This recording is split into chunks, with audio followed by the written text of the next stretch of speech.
Did you know that the McDonald's we know today wasn't exactly the creation of the McDonald's brothers? And you might ask, how many people actually contributed to McDonald's creation? Well, the right answer is 4.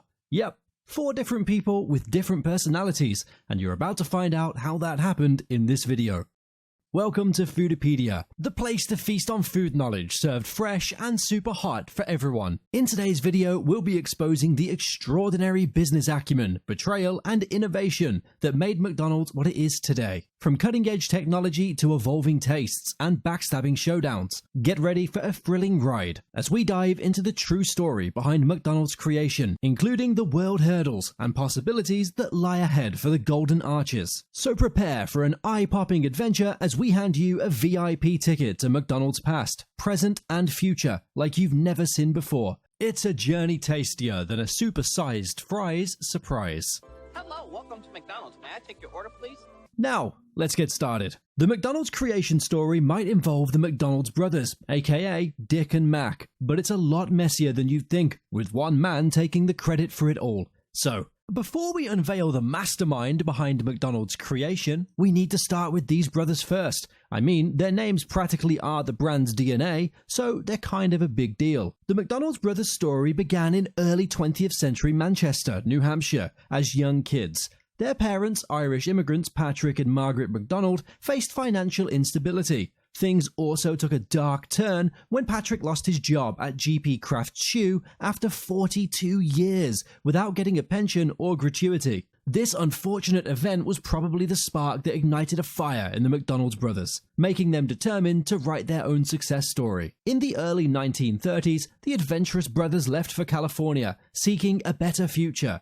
They landed jobs at Columbia Pictures in Hollywood, earning a modest $25 a week. Although their dreams of directing and producing didn't materialize, they didn't give up. Through careful saving, they acquired the Mission Theater and renamed it the Beacon Theater. Unfortunately for them, the 1930s wasn't the best time for theaters, as the Great Depression was in full swing. So, the McDonald's brothers, inspired by a profitable root beer stand called Wiley's, ditched theater for food business in 1937. They started with the Airdrome near Monrovia's airport, offering hot dogs, burgers, and unlimited orange juice. The success led them to split and move their stand to San Bernardino in 1940, where they opened McDonald's Barbecue.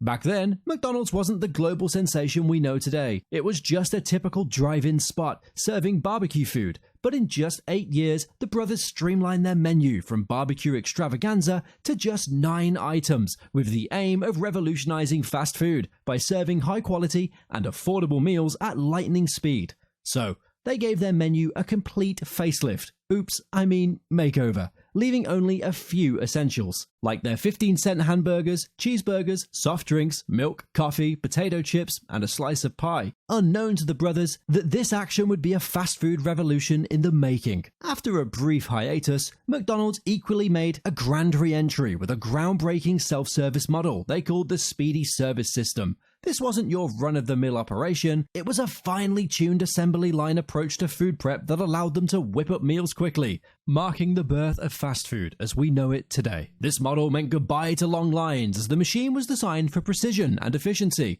Each component had its place, from the grill to assembly. This unique system was the secret that allowed them to serve food in a flash.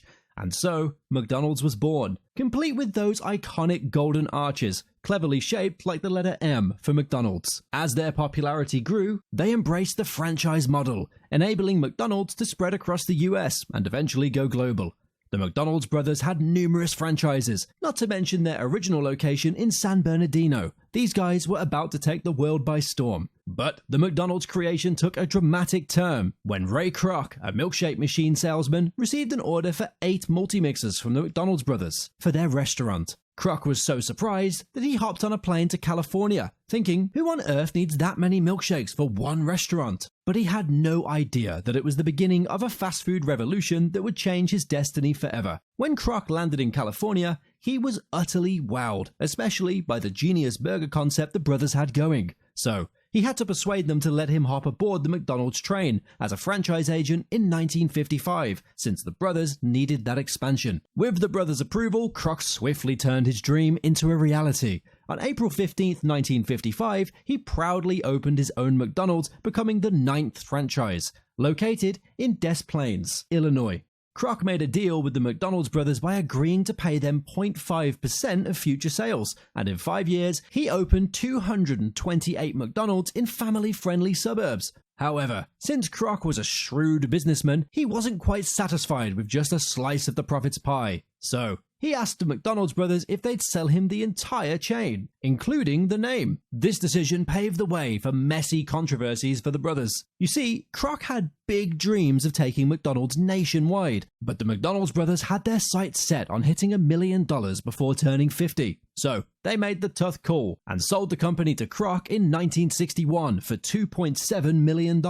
These brothers had absolutely no idea that McDonald's would grow into something much bigger. A costly mistake, if you ask me. While the $2.7 million wasn't chump change, it's just a fraction of the whopping $56 million McDonald's was raking in annually by 1960. And let's not even get started on what the company is worth today. After finalizing the deal, Kroc promised the brothers a 0.5% of future sales, but unfortunately, the brothers and their heirs have never received any royalties, while franchises continue to pay royalties and rent to McDonald's Corporation to this day. But things only continued to get messier between Kroc and the McDonald's brothers after the acquisition, as the brothers attempted a comeback in the fast food world with a new restaurant called the Big M. In a bold move of retaliation, Kroc fired back by opening a McDonald's just a block away, effectively driving the brothers and their Big M out of business. It was like a game of whack-a-mole, but with burgers. And Kroc wasn't one to shy away from the spotlight, as he boldly declared himself as the founder of McDonald's. But what makes the McDonald's creation story even more intriguing is when you learn about the 4th person who contributed to what McDonald's is today, Harry Joseph Sunborn. Harry was a business executive who was appointed as the first president and CEO of McDonald's Corporation. He was the mastermind behind the famous McDonald's real estate strategy, which involved McDonald's owning the restaurant properties and earning rent from the franchises. This strategy immensely enriched Kroc, but it was a well-kept secret from the McDonald's brothers, who had little knowledge of it. Talk about betrayal at its best. Kroc even cranked up the expansion engine by introducing Hamburger University in 1961. This university, often called Hamburger U, serves as McDonald's corporate training center. It's a special institution focused on training and nurturing McDonald's staff, from crew members to managers and franchises. Its mission is to make sure that employees have the skills and knowledge to uphold the global standards and consistency that define the McDonald's brand. Kroc also switched from the golden arches to the iconic M logo, and Speedy Service, the original mascot, got the boot for someone more memorable. In 1963, McDonald introduced the clown, Ronald McDonald, as the company's mascot. They later rolled out iconic items like the Big Mac in 1968 and the Egg McMuffin in 1975.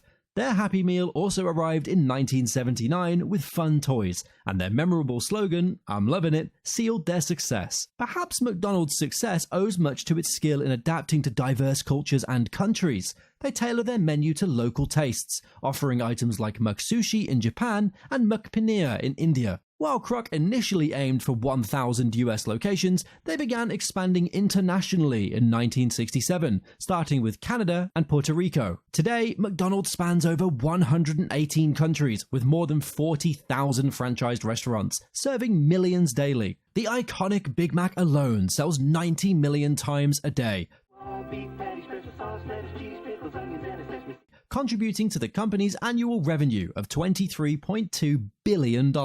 In 1973, Kroc retired from McDonald's to become the owner of the San Diego Padres, until his passing in 1984. Interestingly, the year he left, McDonald's marked the sale of its 50 billionth hamburger. Today, October 5th, which happens to be Kroc's birthday, is celebrated as the company's Founders' Day. However, it took decades for Dick and Mac to be recognized as McDonald's founders. Sadly, Maurice McDonald passed away from heart failure at home in Palm Springs, California in 1971.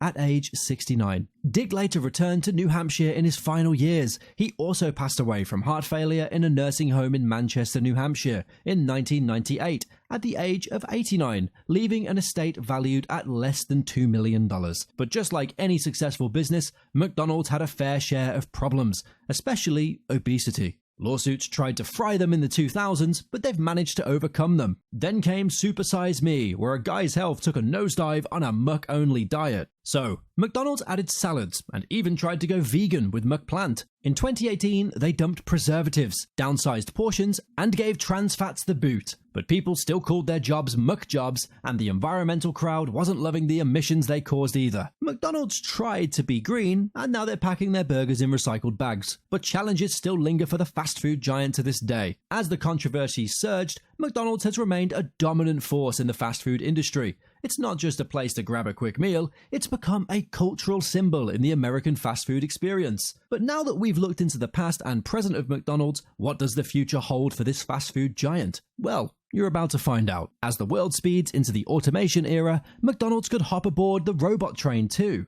The future of this fast food giant is looking more futuristic than ever before, and it's no secret that robots are now set to steal the spotlight in the McDonald's kitchens, as the company recently opened its first robot-run restaurant in Texas. Now, imagine a culinary spectacle where machines flip burgers with flawless precision and assemble Big Macs faster than you can say supersize it. While it may sound like science fiction, this is rapidly becoming a reality in our fast food world.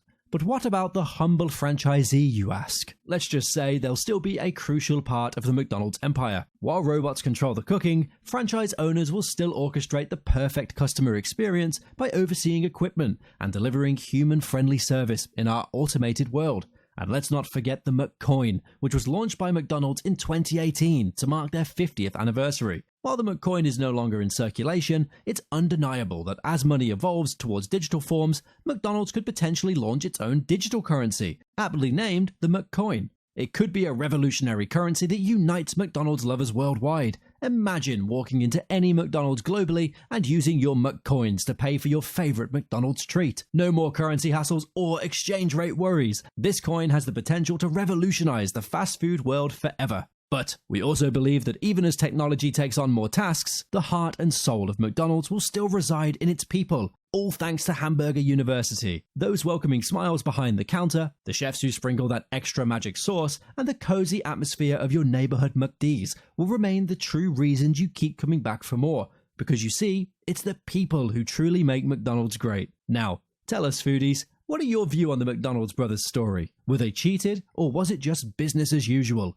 And where do you see the future of McDonald's heading? Share your thoughts in the comment section below. We'd love to hear from you. And don't forget to like and subscribe to Foodiepedia for more interesting and foodie-licious content like this. See you in the next video.